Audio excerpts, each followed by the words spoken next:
Alors, bonjour à tous et bienvenue à cette... Good morning, everyone. Welcome to the 34th meeting of the Standing Committee on Official Languages. Before we begin, I would like to remind you a few things. I'd like to start by thanking the committee members who participated yesterday and were at the reception for the Finnish delegation. I would like to personally thank those members who were there and attended this reception that was also organized by the Commissioner for Official Languages, Mr. Fraser. There is also duality, language duality issue in Finland, as you know. Thank you for your attendance there, and hopefully we'll have an opportunity to do that again, to get an opportunity to find out what's going on in terms of bilingualism in other countries. This morning we will be hearing from the Canadian Broadcasting Corporation regarding the Canadian Songwriters Hall of Fame Gala. Today we have Hubert T. Lacroix, President and Chief Executive Officer of CBC. Mr. Lacroix, welcome. And before we begin, I would like to remind you, dear colleagues, that you know that CBC is managed pursuant to the Broadcasting Act, and it is stipulated in that act that they are independent in terms of programming. So I would like to now hand over the floor to Mr. Lacroix so he may make his opening remarks, and then we will move to some questions. Mr. Lacroix, I think you're aware of the committee's proceedings and how things work. A presentation first and then some questions from the various parties. Mr. Lacroix. Good morning. Thank you, Mr. Chairman. Members of the committee, I understand that this morning you would like to talk to me about the mandate of CBC Radio-Canada and the recent broadcast of the Canadian Songwriters Gala that we broadcast recently on our airwaves. I have been President and CEO of CBC Radio-Canada for 5 months now, and I can tell you that I am keenly aware of our responsibilities to serve French and English-speaking Canadians. CBC Radio-Canada joint projects.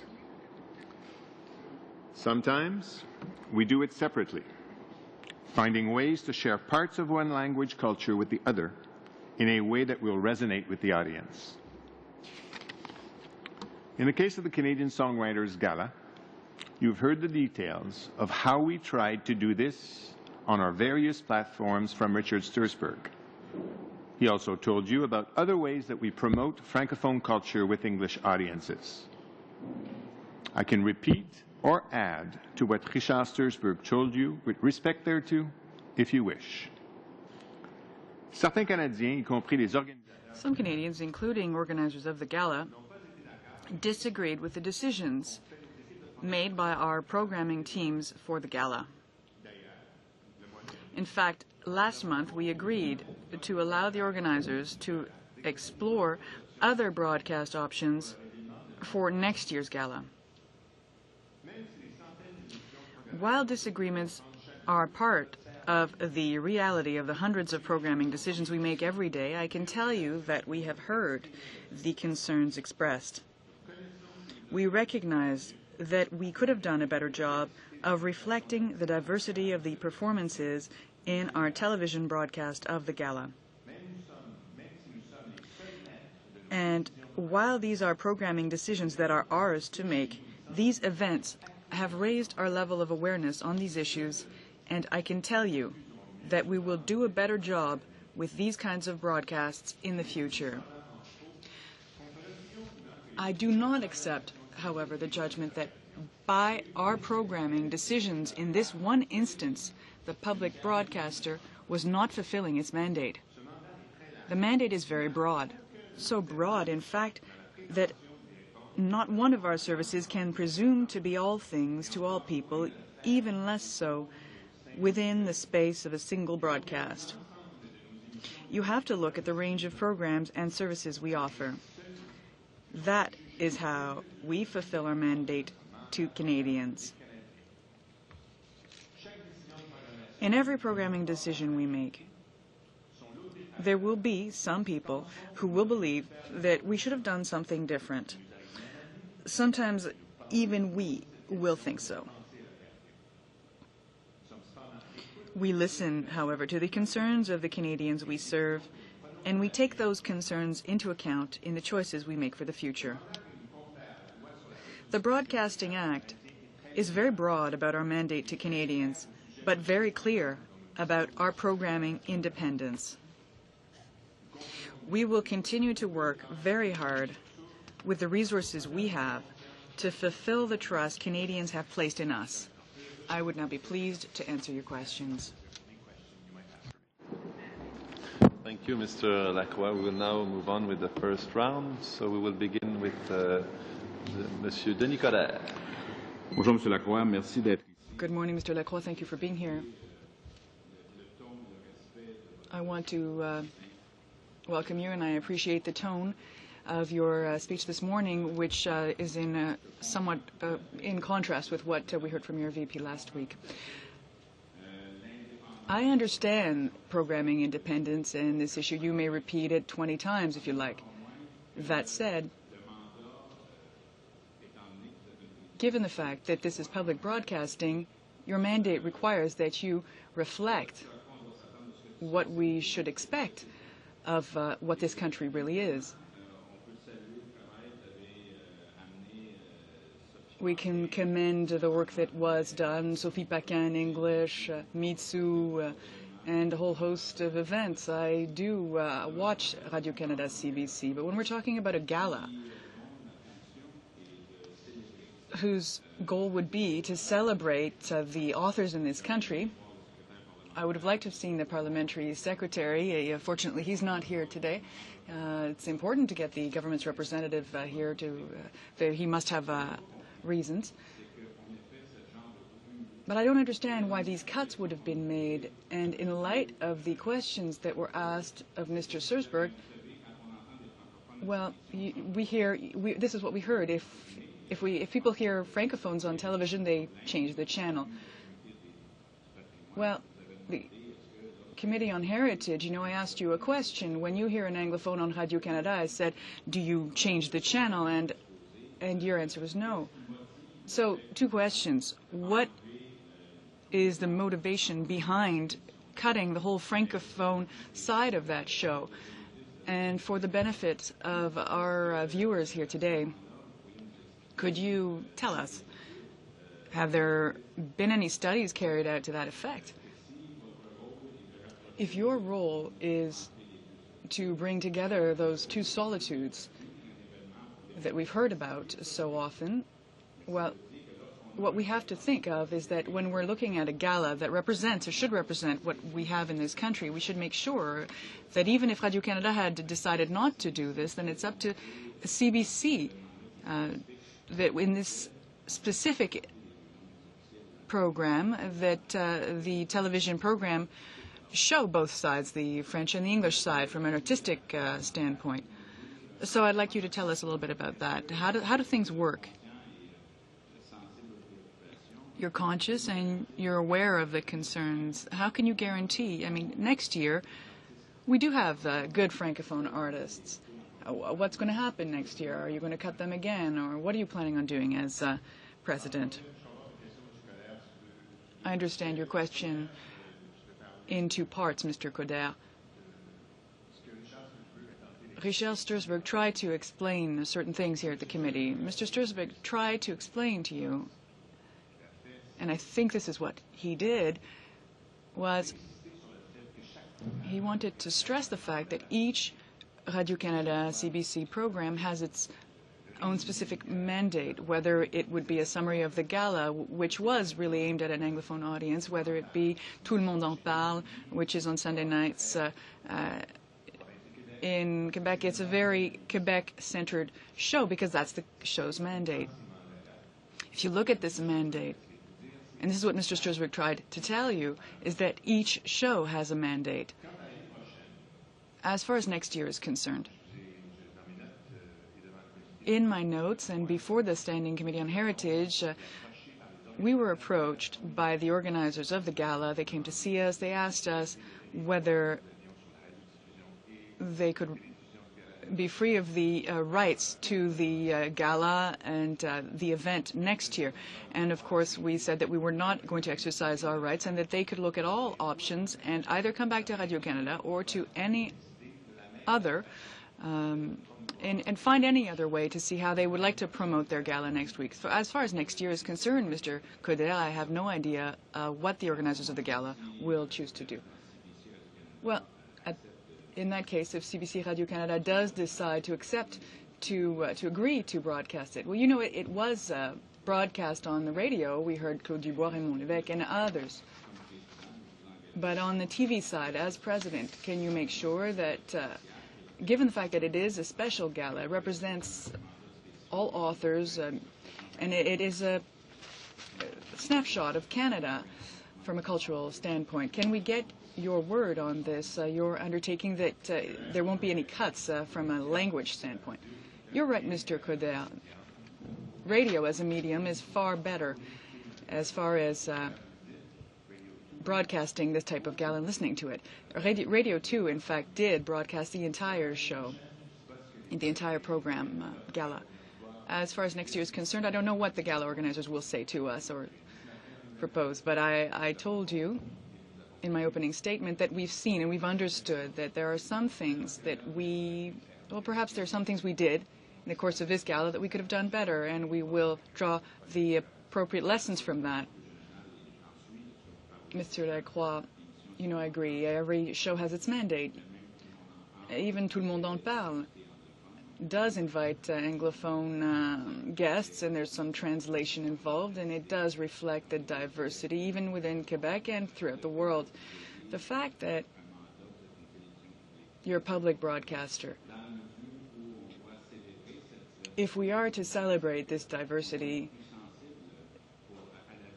should an effort be made to be more sensitive, regardless of the show, that when the issue revolves around, or the show revolves around diversity, and that it is a forum to show what Canada is to Canadians, that perhaps have we missed something in terms of being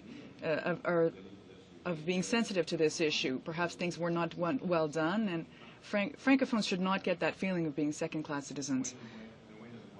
Far be it from me, Mr. Coder, to believe that Francophones are second-class citizens. I'm a Francophone myself, and I do not consider myself a second-class citizen.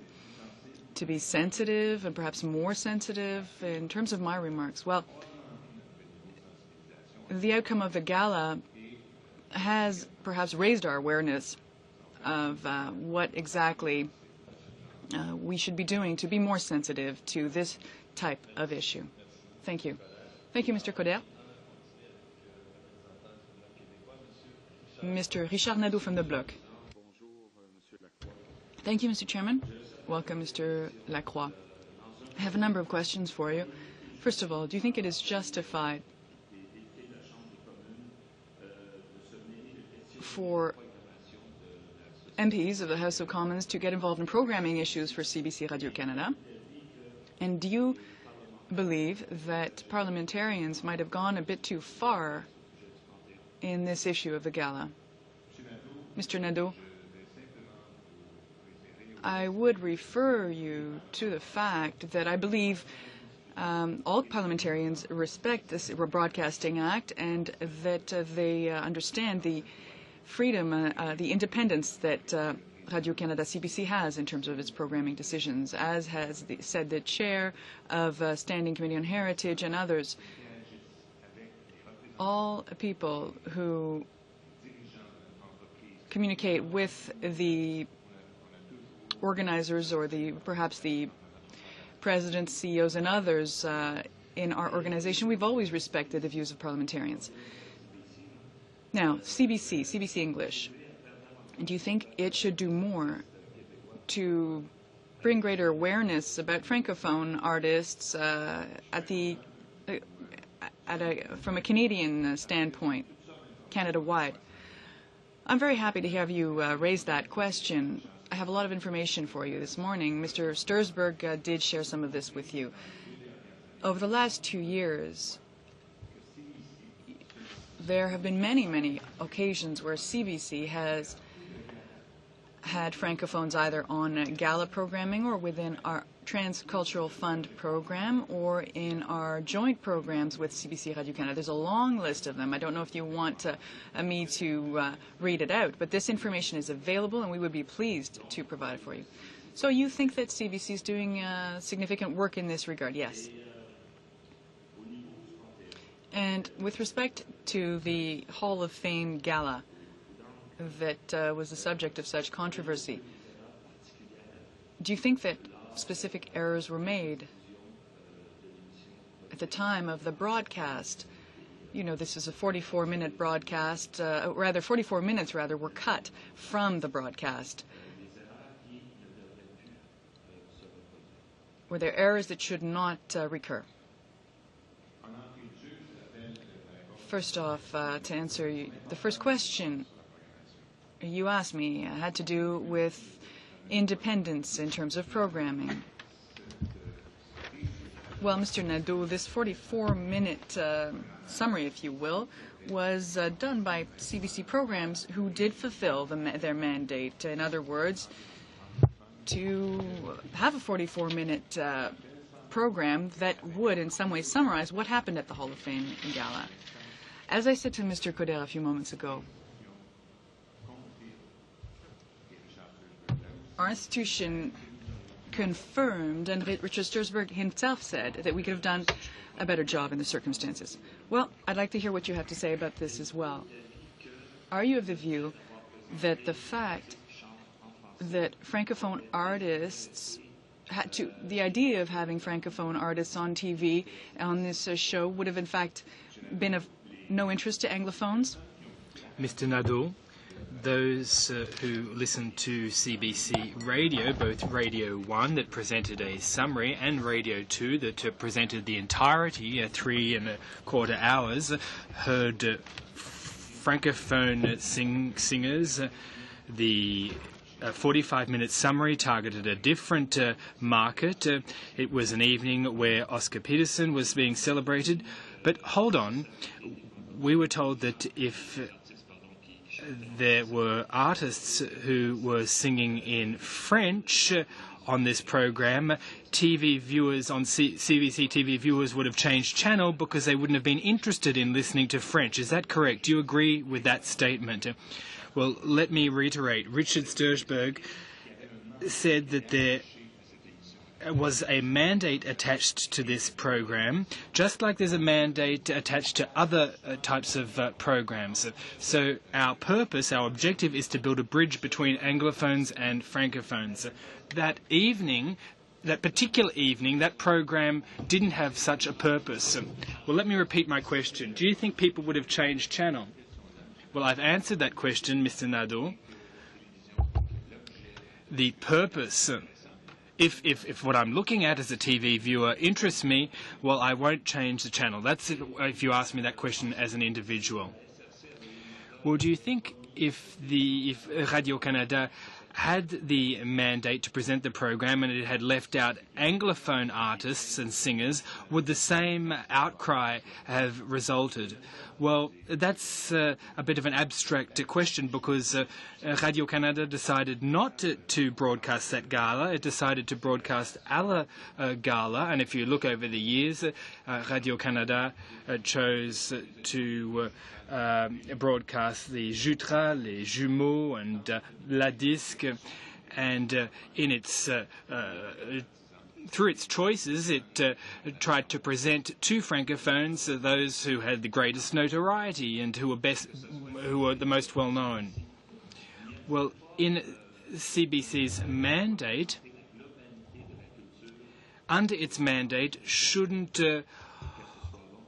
all of Canada's culture be reflected and broadcast as a result? Well, you're entirely right. There's over 200 occasions throughout the year where we build those kind of bridges and where there is that kind of thing happening. And you're right in saying that we could have done better on that particular evening. Thank you very much, Mr. Nadeau. Thank you, sir. Mr. Godin. Thank you, Mr. Chair. Hello, Mr. Lacroix. What is Radio-Canada's mandate exactly? Well, its mandate is very clear. It is stipulated, it is very clear under the law. Our mandate is to inform and to entertain Canadians through an essentially Canadian a host of programs so that as many Canadians as possible can be reached. Well, with the benefit of hindsight, what choices would have you made that particular evening? Well, on that evening would have done things differently. I'm not a programmer. There are people who are far more experienced than I am in editing and that kind of event that lasts 3¼ hours and reducing it down to 44 minutes. But quite clearly we could have done better. And that's what we have already said. We could have done a better job in reflecting diversity. But hold on, the Vice President said that there was a target audience of Anglophones and that people would have changed channel. That's what the Vice President of CBC Radio-Canada said. It's not, I wouldn't use the word insulting, but it hurts us as francophones. For example, Jean Lecage, we don't just hear him on French channels, and English TV viewers don't change channel just because they hear that singer. When Aboriginals start singing on our TV channels, do we switch channels all of a sudden? And I think that's what hurt, that statement. I'd like you to acknowledge that, and that would be much appreciated if you could acknowledge that. Well, in my opening statement, that's what I said. I hope that you heard that from my opening statement, Mr. Godin. Well, it's a pity that that was said, that people were going to switch channels. We're tired of hearing that kind of thing. It doesn't help in promoting the 2 official languages in our country and in promoting the diversity of our 2 cultures in Canada. Now, you said that Tout le monde en parle is a program for Quebec, but what about for the rest of Canada?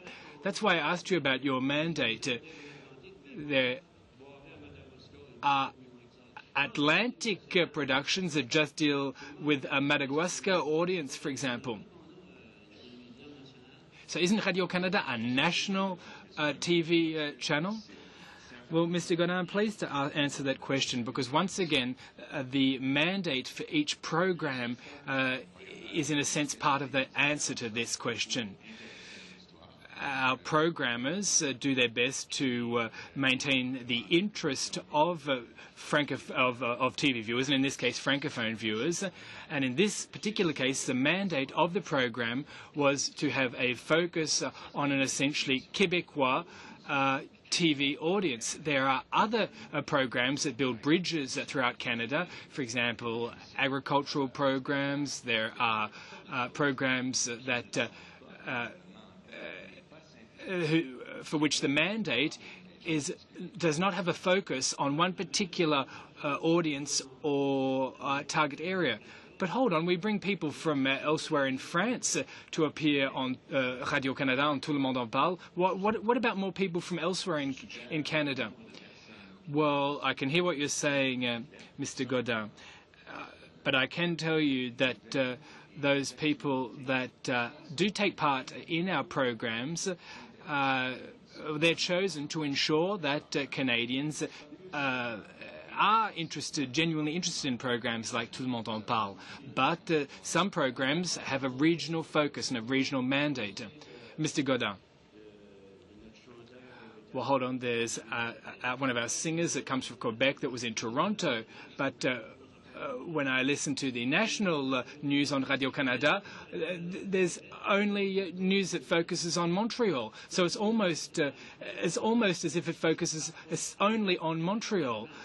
You've got to realize that we're talking about national news here on Radio-Canada, and there's a focus particularly on Montreal and on Quebec. Well, Mr. Godin, you're right in what you're saying. When I've traveled throughout Quebec, when I get to Quebec City, people believe that Montreal is the hub. When I go to the Gaspé, people say that Quebec City is the hub, and that's what the problem is. When I go to northern Winnipeg, everyone says that Winnipeg is a problem. When I go to northern Toronto, people say that Toronto City is a problem. So it's just this is all due to the perception of people who live in these particular areas. Well, listen, what I can tell you is that Canadians are interested in TV news that covers all Canadians. Well, let's come back to why you're here today. This 44-minute program could have better reflected the rich fabric of Canadian society. Listen, Mr. Godin, you're entirely right. I agree wholeheartedly with you. We could have ensured that the performances of the artists reflected our linguistic duality. Well, we'll see next year, says Mr. Godin. Thank you, Mr. Godin, says the chair. Now we'll continue with Mr. Denis Lebel. Thank you, Mr. Lacroix. Thank you very much for your presentation and for your opening statement, which gave us a sense of your mindset and your perspective, and it certainly cleared things up for me to some extent. Our role here is to ensure that the official languages of Canada are well respected, and we're here to promote them. Now, you said that we could do better in the future. When Mr. Sulzberg appeared, he said that this was a business. Actually, I asked him if it was a business decision. He said, well, no, well, more or less, but clearly it wasn't. In his answer, it wasn't a matter of financial consideration. It was a programming issue.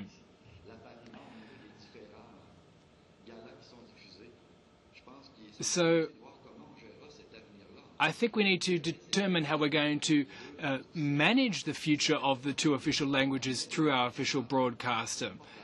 Now, when there's a Hall of Fame, regardless of what language is being spoken, I think we need to promote such programs, promote such galas on both channels, CBC and Radio-Canada. So what information do you have on next year's gala to date? Well, I don't have any information thus far. The Hall of Fame Gala organisers will have an opportunity now to think about how they're going to organise the program, and we'll see if we can work with them to meet our mutual objectives. But for the time being, I have no sense of their 2008-2009 Gala intentions. Well, how many years has the French segment of the gala been amputated, if you will? Well, it's happened for 3 years, says Mr. Lacroix. Well, given this wasn't a financial matter, it was a programming matter, could you tell me again what justified, what warranted this programming choice, these programming choices? Well, as Mr. Stursberg said, the purpose of the 44-minute summary was to target an essentially English language audience, and that is why the 44 minutes were dedicated to Oscar Peterson and Mr. Anka, for example. So there was Paul Anka, and this 44 minutes focused on the Anglophone market. That was the mandate of that particular program. Organisers were aware of this. They weren't caught off guard when this 44-minute summary was developed. Well, you said on a couple of occasions that you were fully cognizant of the fact that you could have done better, but you haven't said what the gala will look like next year. But if the gala is presented on your TV channel next year, given that you want to do better, what is in the realm of possibility? What could you do better, in your opinion? Well, sir, I don't know what the format of the gala program will be next year. I don't even know whether they will be broadcast on our channel. But if they do apply to be broadcast on our channel, well, it'll be my pleasure to consider their bid. But as I said, we're fully aware of the importance of reflecting the linguistic duality of the country and through the performances of the artists. Well, the Radio Broadcasting Act stipulates that Radio-Canada must contribute to our linguistic duality. We have 2 official languages in Canada, so I would like to commend you for the good work that you're doing, and I hope that you continue to promote both official languages throughout Canada. Thank you, Mr. Lebel. Second round now. Mr. Pablo Rodriguez. Thank you very much, Mr. Chair. Good morning, Mr. Lacroix. Just recently, we got the brief from the Canadian Songwriters Hall of Fame Gala. I don't know if you read it. I had an opportunity of reading the Canadian Songwriters Hall of Fame brief yesterday. Now, there seems to be a contradiction between the position of the Hall of Fame itself and CBC Radio-Canada. Now, when you take a look at the text, it seems that over the past couple of years, the Hall of Fame have focused on the importance of reflecting linguistic duality, that is French and English. And on each occasion, CBC Radio-Canada has refused that this process would be undertaken. Now, in the brief, Martin Dichesne decided apparently to stand down because he believed that the Gala had sold its soul to the devil. Now, you're the devil in this. CBC Radio-Canada is the devil that he's referring to. How do you respond to that? Well, with all due respect, I don't believe that we are the devil at CBC Radio-Canada.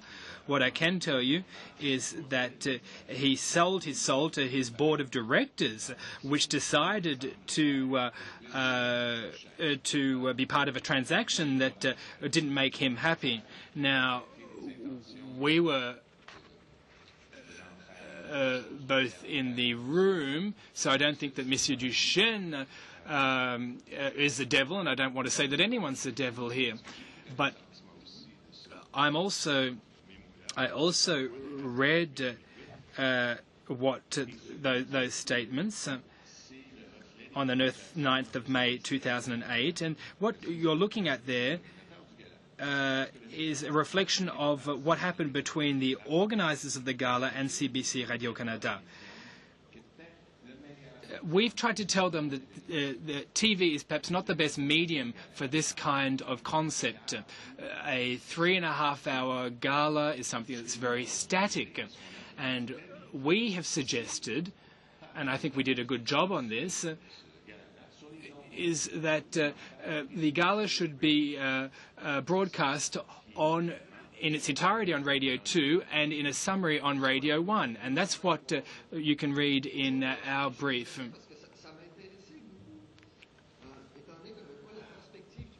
Well, we didn't have the Hall of Fame perspective because we didn't have them come before us, but based on what they said, they would have liked to have gone further. They would have liked to have presented Francophone artists.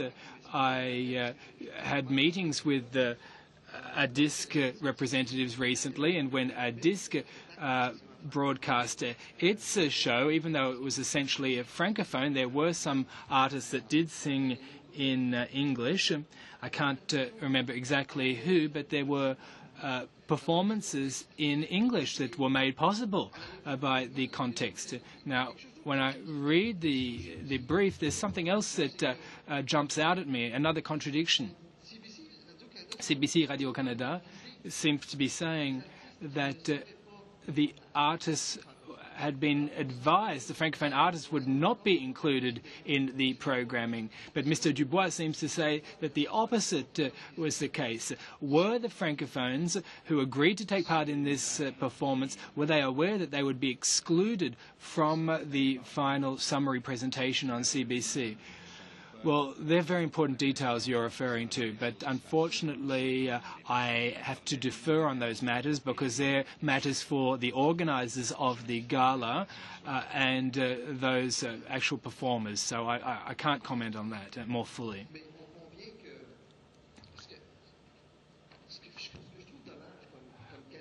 Well, as a Quebecer, as a Canadian, as a Quebecer that believes in Canada, it's a pity that this is happening because here we're contributing to the two solitudes. We're sort of presenting Francophones on the one side and Anglophones on the other side, separate, both solitudes. So there are people on this committee that want to do more for Canada and do more for linguistic duality. often we refer to francophones as being exclusively in Quebec, but there are about 1 million francophones outside Quebec who would have liked to have heard presentations in French on the English language channel CBC. Well, you're entirely right, sir. Our CBC Radio Canada mandate is to build bridges, and you've heard me use that expression several times today. We have created a lot of bridges in a lot of our programs. There are over 200 hours of programming that actually help to build bridges. And we're not embarrassed about the work that we're doing. We think that we're making a very rich contribution. And it's just on that particular evening, for that particular program, that we could have done a better job to reflect the diversity of the performers. We didn't fulfill our mandate on that particular program, but you have to look at the totality of what we do. Thank you very much. Back to the government side, Mr. Daniel Petit. Thank you, Mr. Chairman. Welcome, Mr. Lacroix. When your vice president appeared before the committee, questions were quite specific. They revolved around the Hall of Fame Gala versus the non-broadcasting of a francophone group in a nutshell, which led us to ask this question.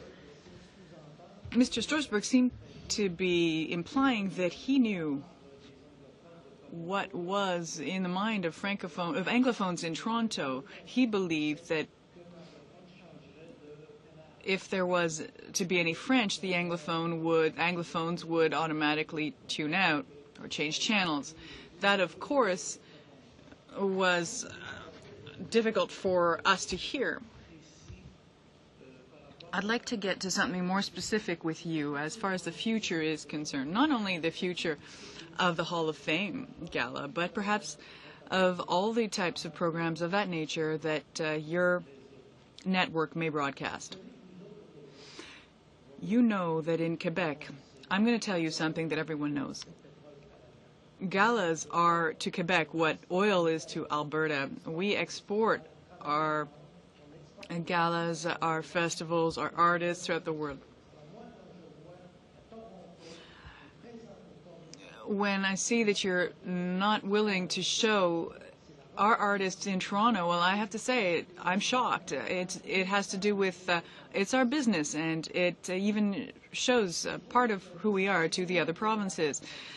I think the CBC's decision, I'm not sure you were there at the time when the decision was made, and I'm not imputing any motives here, but SRC and CBC is the same company, Société Radio-Canada and CBC. You're the boss, you're giving the orders to both.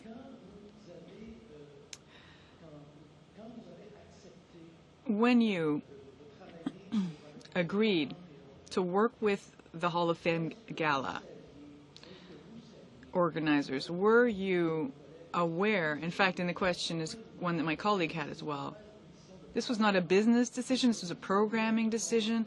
Did you know at that time that francophones were not going to be shown on television? I'm not talking about Radio 1 or Radio 2. Did you know that? Or was it a bit of a surprise, like it was for us when we discovered it on that night? I don't have that answer. Do you know? Do you know that did you know that that the francophones would be cut upon editing of this program? Did you know this ahead of time? Based on the fact that the format of this program was the same over the last 3 years, was yes. So, you knew that the francophones would be cut, and of course, I'm not imputing motives. I'm just simply trying to clear up the situation in my mind. You knew that there would be cuts to the francophone performances. You have a mandate. Did anyone say, no, listen, I can't accept this because it's my duty to create a bridge, to build a bridge between these two cultures, I have a duty, you have a mandate. It's not up to the Hall of Fame gala organizers. They're not Canada. You're the ones representing a duality. Did anyone say, no, I can't accept that, we can't take you on, that just won't cut it? Well, Mr. Petit, if that were the case, if there were never any francophones performing on any CBC program, I would agree with you. I would agree that you'd be right to be shocked, in a state of shock. But as far as the gala, the Hall of Fame gala is concerned, and I think Mr. Stursberg said this, there have been a number of opportunities and programs since 2006 and 2008. CBC broadcast Francophone Canadians performances on so many occasions. That said, the basis for this particular program, summarized by these independent programmers that build this, if you will, build or edit this 44 minutes. The format was accepted. It was discussed with the organizers. There were no surprises, really, for anyone in the delivery of this 44-minute program. That said, I will repeat once again, we are the first, and I am the first to recognize that we could have done a better job to reflect the diversity of the performances on that evening. Thank you very much, Mr. Petit. Thank you, Mr. Chairman. Thank you, Mr. Lacroix. Continue avec Monsieur Raymond Gravel. We now move to Mr. Gravel. Thank you, Mr. Chairman. Mr. Lacroix, thank you for being here. You're also the director of the French network? That's correct. Unless anyone changed my duties before I arrived here this morning. Things happen quickly, says Mr. Gaudin. Yes, sometimes, says the witness. Why is it that the French network did not want to present this gala? Broadcast it. Well, the French network makes programming choices. It decides, for instance, over the last few years, it has decided that it would have galas like Adisque, Olivier, Jutra, Juno.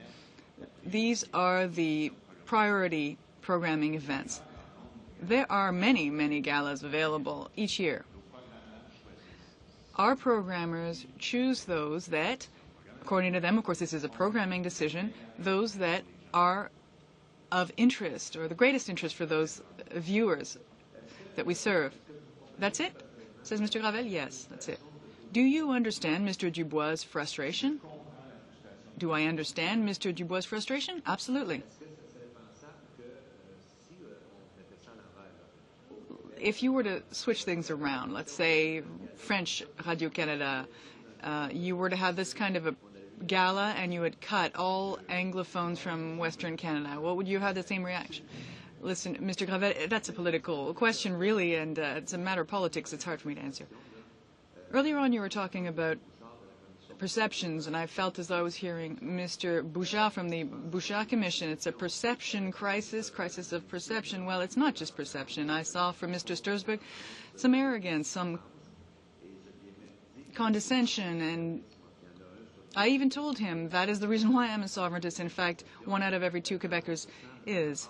When we feel shut out as francophones, when we feel as though we've been cast aside as francophones, it is normal that we would be having reactions that are not due strictly to perceptions. You didn't really answer my colleague's question earlier on, You said Mr. Stursberg had said that based on his experience, based on market studies, Anglophones do not like to listen to things in French. That's what he told us. Are you aware of these market studies? Have there been any studies carried out as far as ratings of Francophone artists being listened to by Anglophones or Anglophone viewers? I'm unaware of any studies of this nature, and if there are any, our programmers would be aware of them. I should remind you, though, Mr. Gravel, that over the last 2 years, and I can give you just a couple of figures to bring things into perspective as to the number of times francophones end up on CBC TV newswaves, or airwaves, rather. 43 galas, 17 43 galas presented by CBC. Out of 17 of those, you have 42 Francophone Canadian personalities of all sorts, of all types. Same thing with the radio. 90 Francophone artists broadcast on CBC radio and television throughout our transcultural programming. I can provide you with this information. In fact, I said it to Mr. Nadeau. We can give you this information. We could give you these figures and show you how significant this matter is for the public broadcaster to build these bridges and show the two cultures how the other works. Although that may be true, at the end of the day, that gala was presented on CBC and Francophones were entirely cut. And this is frustrating for Francophones, not just in Quebec, but throughout the country. There were Francophone artists who were there of an international caliber, and they were cut on the editing floor, and it's frustrating, and you shouldn't forget that. You said it's been going on for 3 years, well, and probably it will be the case next year. So tell Francophones, you're going to be cut. And there's no point in going to this gala, really. As far as next year's gala is concerned, I will repeat myself. Organizers of the gala have asked us to be able to reflect on their options, look at all their options, really, to see how they could rebuild this broadcasting of this event. And we agreed to relinquish our exclusive broadcasting rights. So they may think about how they want to organize things for next year. As far as next year is concerned, I don't know, Mr. Gravel, what they intend to do with their event. Thank you. Thank you, Mr. Gravel. We have now completed the second round of questioning, or we will complete the second round with Mr. Yvon Gaudin. Mr. Lacroix, we probably could have done without some certain comments along the lines of the fact that CBC TV considers that French content did not suit its public. The comments that were made that were more frustrating, really, than the whether or not a person's saying. I mean, it's the way in which things were said, the wording, and the language was just, it was painful.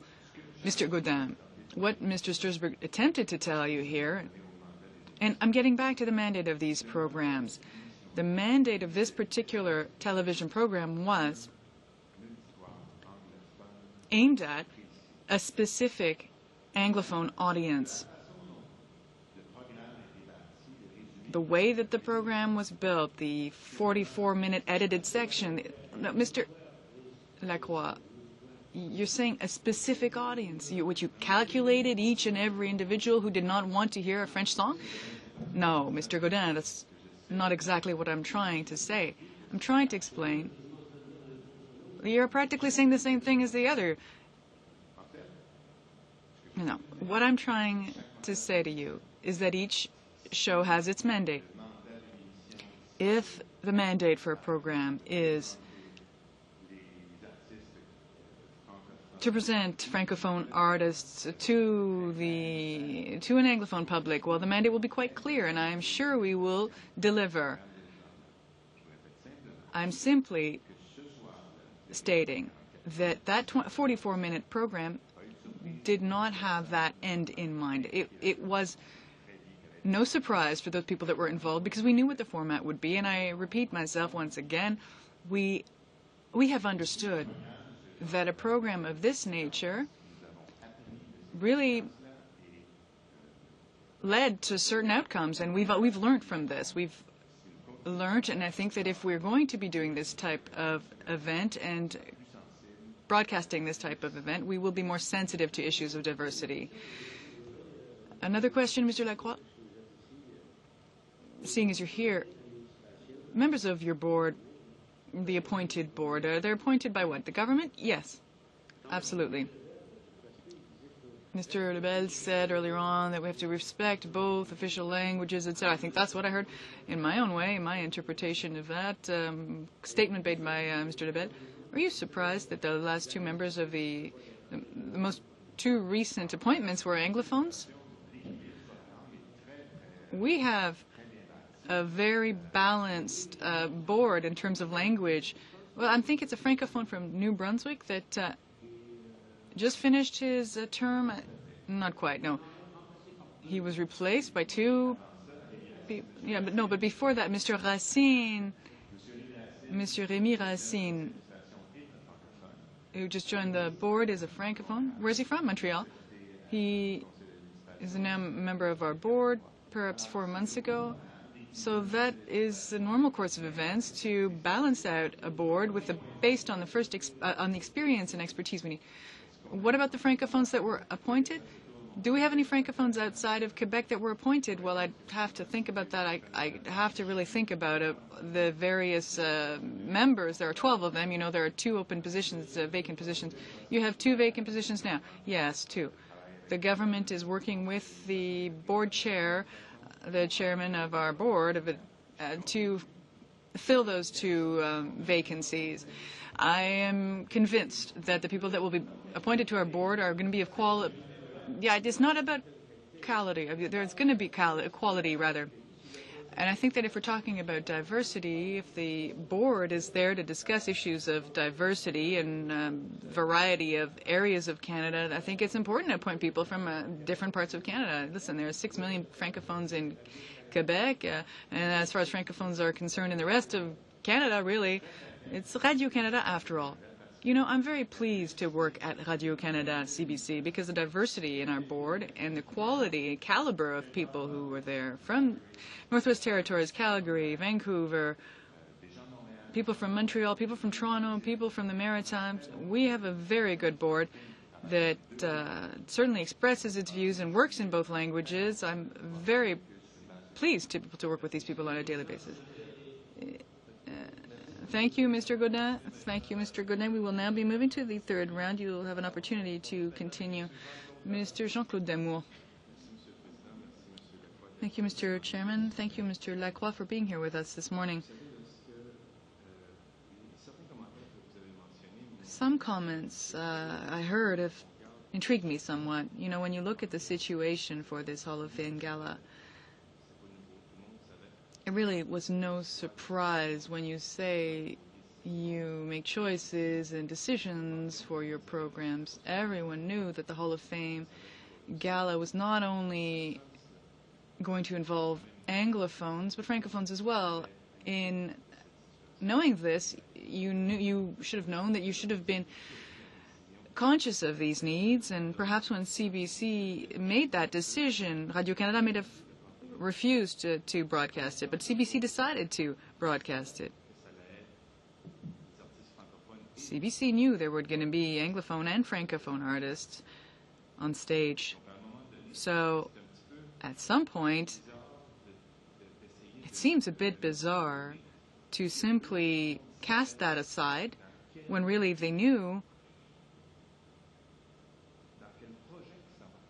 what they were getting into. They knew that from the outset, CBC. So that's disappointing, really, knowing that they knew. Certainly you say that you're more sensitive to these issues. You say that you've understood, and that's what you said, we have understood.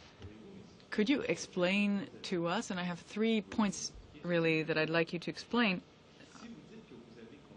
If you say that this is the second one, if you say that you've understood, and it's so clear in your mind that you've understood, you want to be more sensitive to this issue, well, listen, to be more sensitive to this issue, this is not just an issue that happened overnight at CBC Radio-Canada in terms of bilingualism.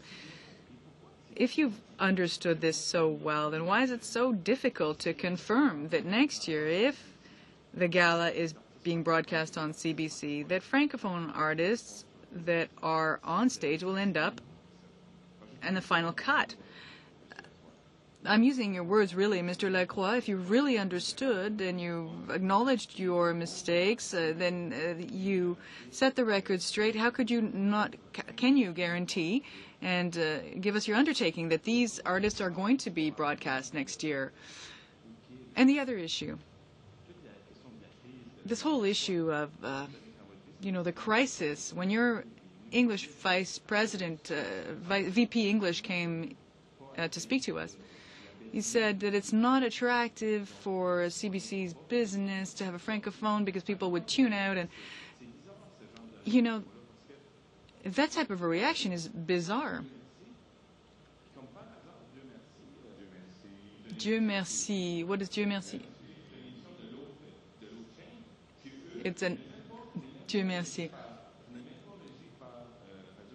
It's not even managed by CBC Radio Canada. No, but they take the opportunity to broadcast Anglophone artists on a fully Francophone channel. So they take the time to do that, and they feel that although their audience is entirely Francophone, practically entirely Francophone, that it is important for them to broadcast diversity. But we here at CBC can't seem to do things in that way. Those are the three questions I'd like your answers. Well, Mr. Damour, there, you raised a number of points, really. I will attempt to answer. What I tried to say earlier on is that the outcomes of this gala have really raised our awareness, if you will, to the format of this show. As far as next year is concerned, I have no idea what they will do. I don't know whether they will come to see us to broadcast this show. And with respect to Dieu merci, and that's why I was asking you to repeat the Dieu merci, that's a program that is carried by TVA, another network. The last thing I would do would be to comment on TVA's programming choices, positive and negative. All this to say that CBC Radio Canada has a very clear mandate. We do a lot of programming that reflects both cultures. And what is of some concern to me is to, in some way, give you this perception that through this particular program that we are casting aside our mandate in some way. Mr. Damour, I'll repeat it again. We could have done a better job of reflecting the diversity of the particular event. But don't lose sight of the forest for the trees. And I can assure you that we fulfill our mandate as the public broadcaster spectacularly. Well, thank you. We've taken note of your remarks. Thank you very much, Mr. Lacroix. We'll now move on with Mr. Nadeau. Thank you, Mr. Chair. Mr. Lacroix, when a producer, a gala producer meets with you, are you in a position to tell them that their gala looks good, but that, for example, and this is in reference to the Hall of Fame, that in X number of minutes, that 1/4 of the program would include Acadian or Quebecois or French language performers within the Hall of Fame Songwriters Gala? Could you make that sort of a change for the better?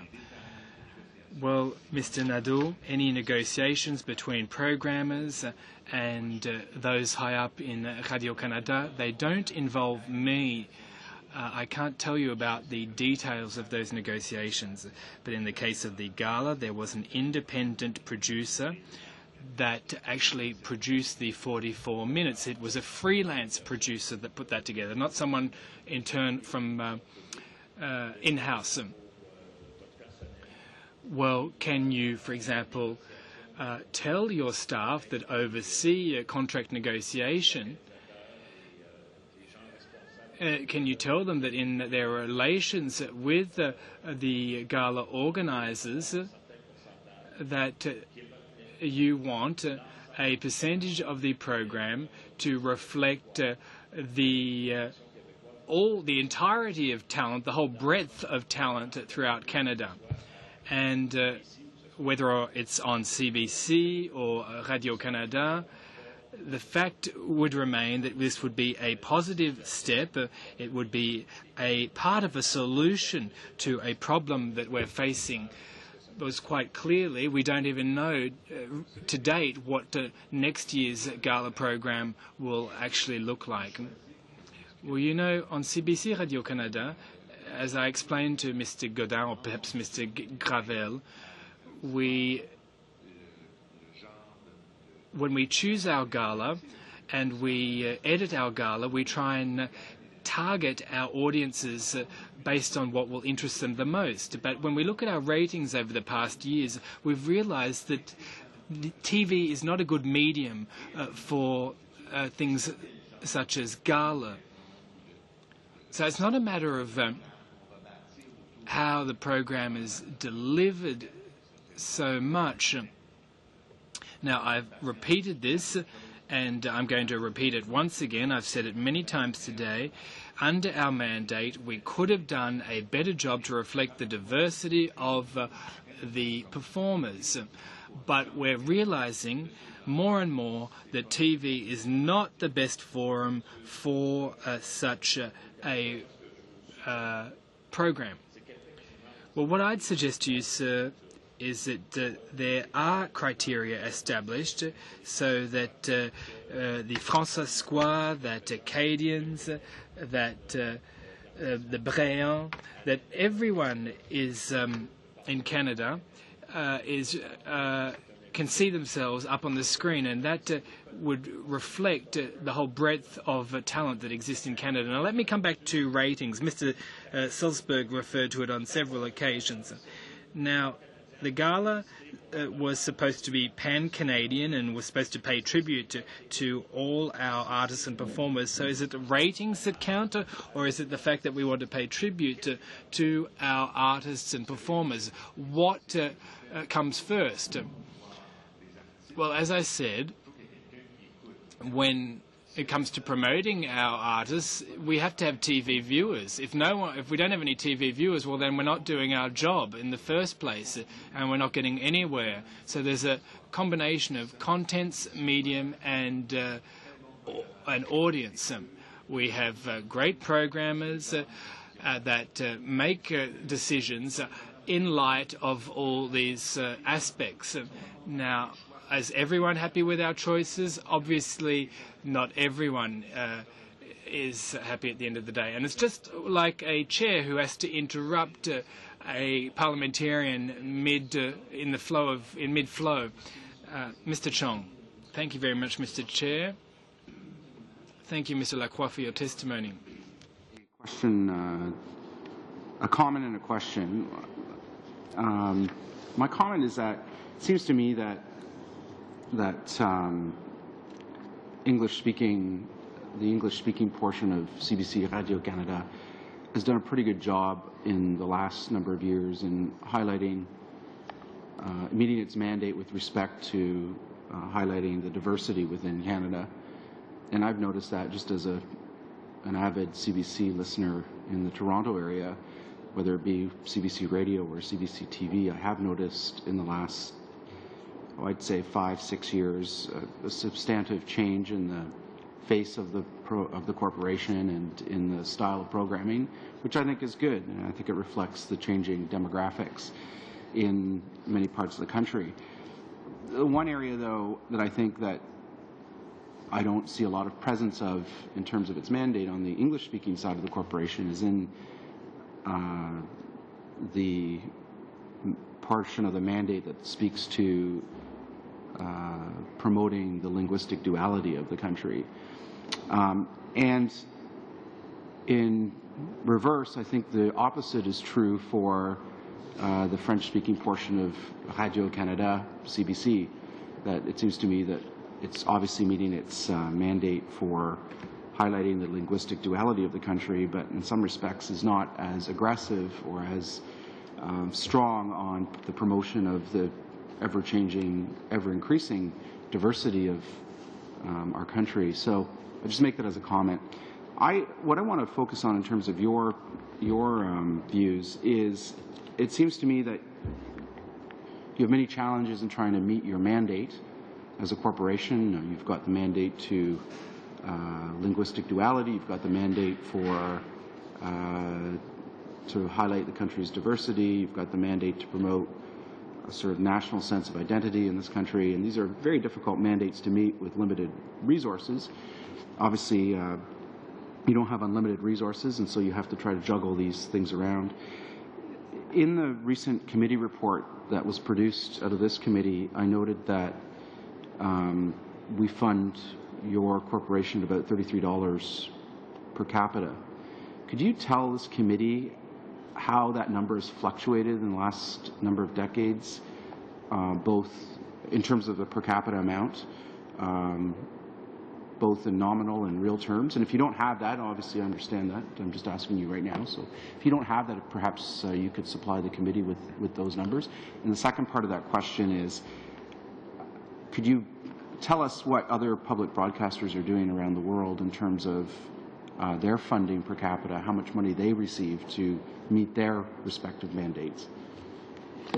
Thank you, Mr. Chong. I'm happy to hear again that you are an avid user of our services and listener of our programs. Thank you for that. Hope that doesn't change. Thank you for bringing up this aspect of our lives, which is an important one, because as this report that you referred to that speaks about $33 and suggests even in the report of the Standing Committee from Heritage that we increase it to $40, there's the funding part, but there's also the MOU part, the Memorandum of Understanding part, which for me is the key part and the key recommendation coming out of this report. Because it's not only about dollars, it's about what CBC Radio-Canada can provide as services and link our services to the priorities of the government and Parliament as it sees its national broadcaster grow into the 21st century. So, resources. We haven't seen an increase to our base budget since 1973. In constant dollars, if you look at the portion from 1995 to 2004, that means about $150 million less every year. Some of our funds, allocations coming from government, are not indexed to inflation. Every year, that's a $25 million hole that we have to fill before we start at base zero. In terms of comparing us to the public broadcasters of the world, we are one of the lowest publicly funded broadcaster, national broadcaster funded in the industrialized world. The stats I don't have offhand, but I can give you these stats. All that to say that we have a whole bunch of services in an environment that's changing. A lot of people enjoy comparing us to the BBC, for example. Well, the BBC has 4 times our budget, an $8 billion budget. Gives you an idea. They broadcast in 1 language, not 2, and in 1 time zone, we broadcast in 5. So when you put that all in consideration, this is a very important challenge. Thank you. Thank you, Mr. Chong. So at this point in time, we have been through 3 rounds. Yeah, I was just willing to seek if some other member are willing to to talk. Mr. Coder has indicated me he's willing to talk. What about for Mr. Coder? Are you willing to talk too? No. To go for a 4th round? Voulez-vous aller sur un 4e tour? Non, mais je pense pas que j'ai été à la 3e. Do you want a 4th round? Well, hold on. I don't think I was in the part of the 3rd round. Oh, sorry, I forgot about you, Mr. Godin. I forgot about you. Well, I'd also like to make a comment, and so would Mr. Coder. Well, hold on. It's my 3rd kick at the can, says Mr. Godin. Well, go ahead, sir, and I apologize. Well, I accept the fact that you made a mistake, sir, and that's fine. Now, earlier, I was referring to Mr. Clarence Le Breton. And how was he replaced? Did someone else replace him? I think we need to have a francophone on the board of directors. Well, unfortunately, Mr. Le Breton's replacement was chosen before I took up my position, and I don't know who it is that's replaced him on the board of directors, but it'd be my pleasure to find that out. Where do the programmers come from? is programming located in Toronto and Montreal? Well, we have programmers in many of our sites. We don't just have national programming, we have regional programming too. So in each of CBC Radio-Canada centres, we have people working on programming, but the two major programming centres are Toronto and Montreal. Now,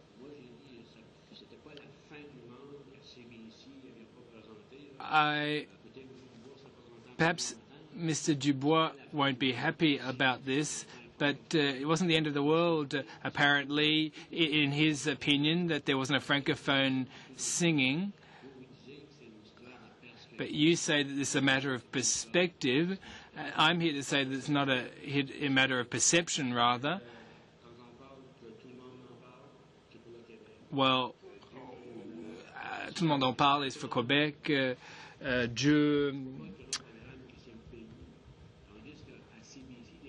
So on CBC, most of the programming is pan-Canadian.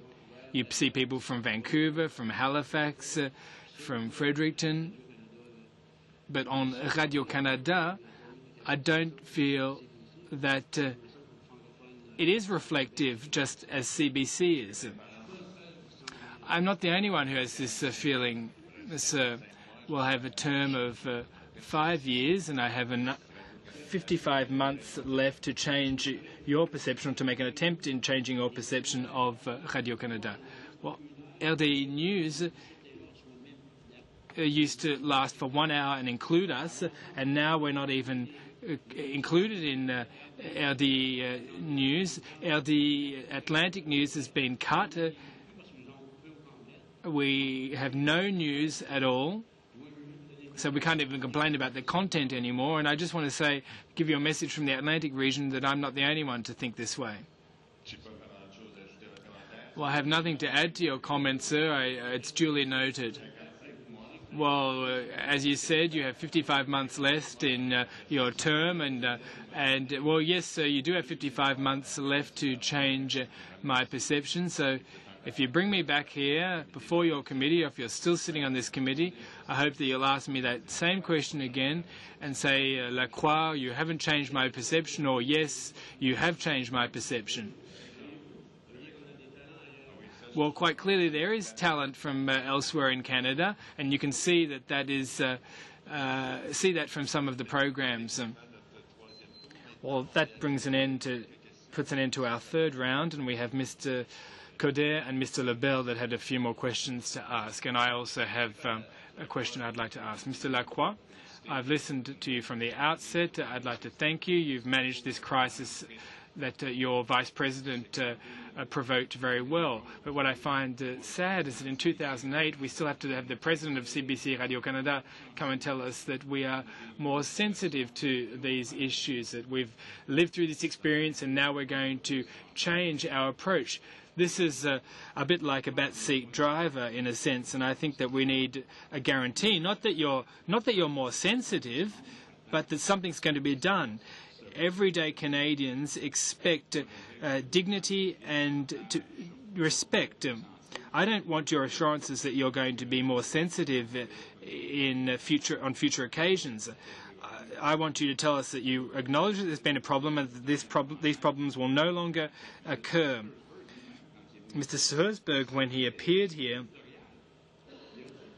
said, it came out of his own mouth, he said that he dealt with programmers and that he was involved in this 44-minute summary. So if you look at accountability, the way accountability works, the buck ends with you.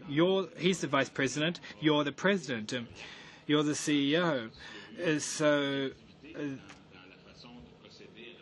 perhaps there was a subjective way that programming was undertaken. Well, you said the independent freelance producers put this 44-minute summary together, but perhaps Mr. Shersberg didn't give us an accurate account of the facts, but he's the Vice President and he has a role to play, but the buck stops with you as the CEO. can you give us assurances that you won't interfere with programming, but that in 2008 you will ensure that our linguistic duality is respected in Canada? Now, I understand what my other colleagues are saying.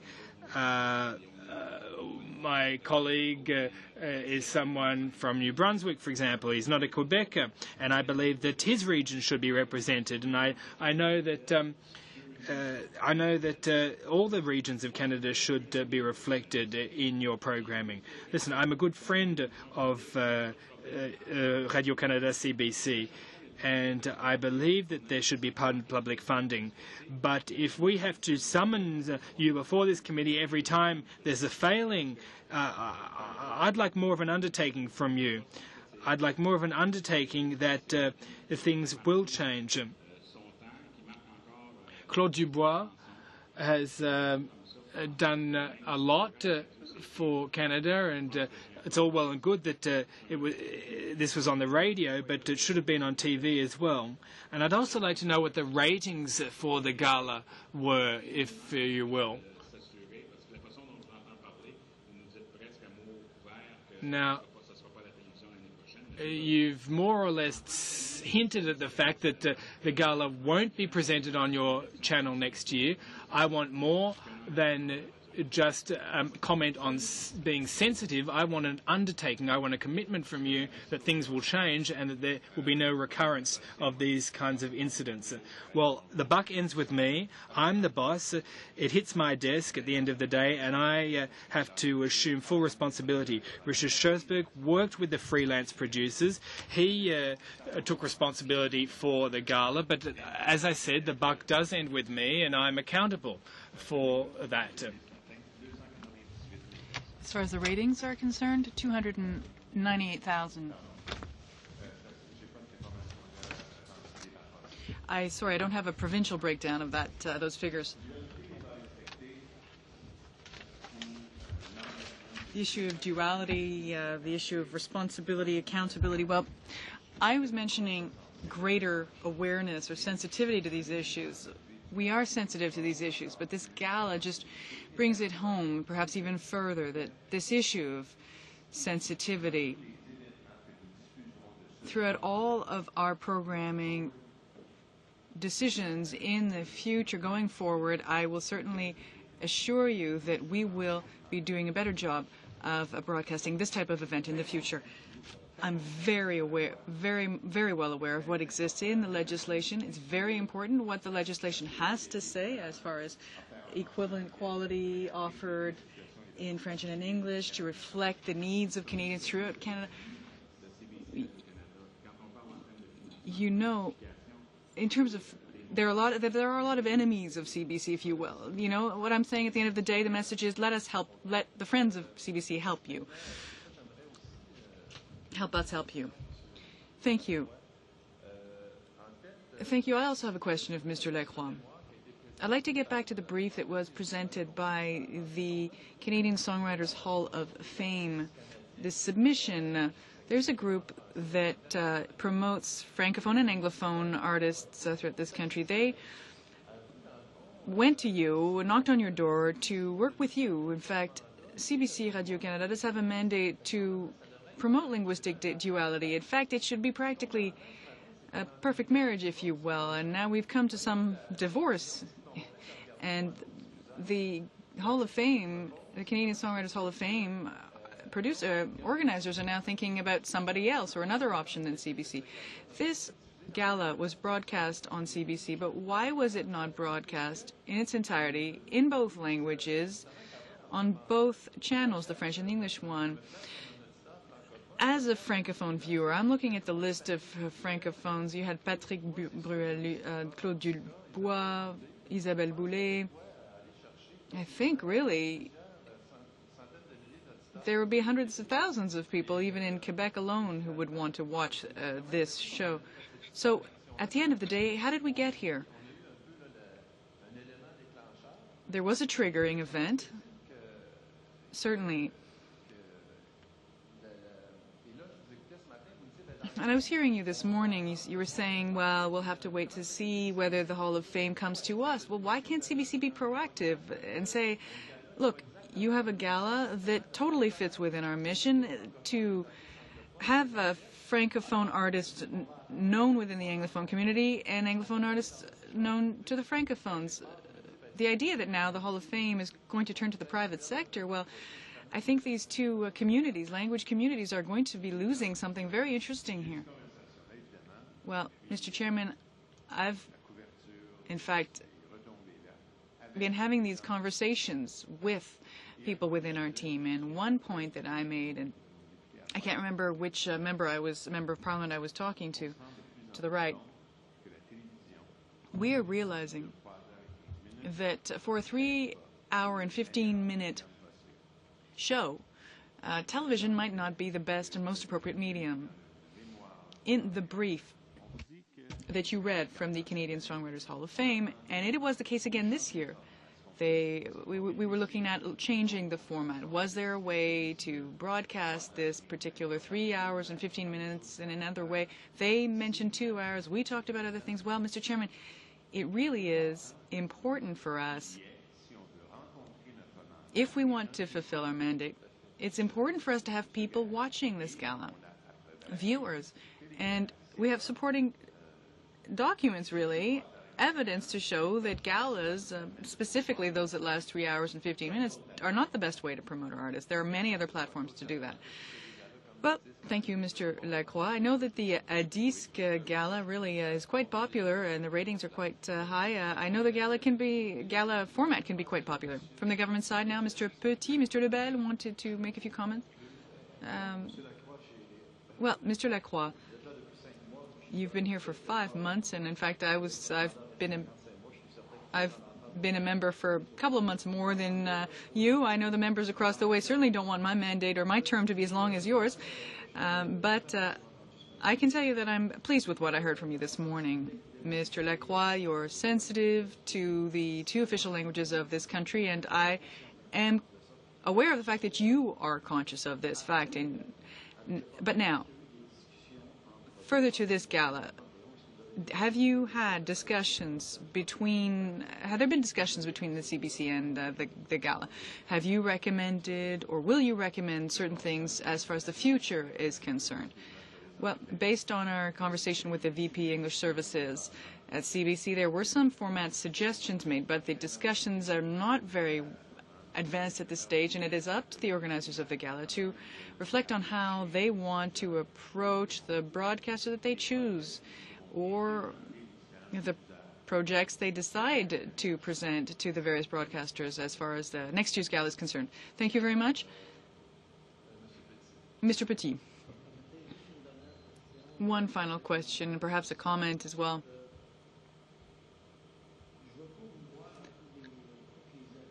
I wouldn't want to see you here each year before an official languages committee so that you have to answer questions before a parliamentary committee every year on this, but what we want is quite simple. In the province of Quebec, they decided to rebuild their infrastructure, their road system, simply only once there was a breakdown in a bridge that fell apart, and from that point on, things have changed. But what we're telling you is the issue, the gala, it really was a shock for us, and we're trying to send you this message that perhaps it's time for you to sit down, CBC, Société Radio-Canada, and set something out clearly so that, I know I don't want to see you here every year. You have other things to do. You have 55 months left to fulfill your mandate, and certainly you don't have the vagaries of life that we have to deal with. But we need some solutions here. It has to go beyond sensitivity to this issue. You're a lawyer, I'm a lawyer. Perhaps we have to go a little further than that. I think otherwise we're going to end up with the same problem. And you heard what Mr. Gravel and Mr. Nadeau had to say. They said that these are the type of situations that turn them into who they've become. If we have to save this country, at least, help us out. I'm sending out a message to you, and that's really what I wanted to say. It's not only for the pleasure of seeing your face that we have you here. It's because it was a shockwave. It was a shock for us. Mr. Petit, I'm certain you have other things to do than to see my face as well, but it was a pleasure for me to be here. As far as the legislation is concerned and our obligations under this legislation, the Broadcasting Act is quite clear as to the issue of balance and the significance of French and English for us in our programming. I can assure you that with my lawyer's background, it's something that I certainly understand. Thank you, Mr. Lacroix. We are also happy to have had you here today. Mr. Rodriguez had a few words. Well, yes, Mr. Chairman, I know you realize how important both languages are, and you've shown that to us, but in the French version of your documents, I'm sure you've seen it yourself, it says that the French translation of Mr. Lacroix's brief says the mandate instead of the mandat, le mandat, small typo. Well, I can assure you this is something that happened this morning. I made some changes to the document. The bilingual version that I am working on, because of course I speak in both official languages in my opening statements. You are right. If there are any typos that appear in the document, I am fully responsible for that. Thank you very much for that point of clarification, Mr. Rodriguez. This brings our meeting to an end, and I thank you for appearing here before our committee and giving us an opportunity to share our concerns with you. Certainly hope that you continue your good work in the course of your mandate. We will be meeting next week to study the Coast Guard, and then we'll have a version of our Canada Community Agreement report next week. Mr. Chairman, in terms of the Coast Guard, I want to make sure that, from what I understand, Fisheries and Oceans and National Defense intend to meet with us as well. We only need to talk to the Coast Guard. I really wouldn't want to drown this issue, pardon the pun, but I certainly would not want to hear from 25 different witnesses. The Coast Guard will be here. The other witnesses will be there as to provide supporting evidence and testimony. Thank you very much.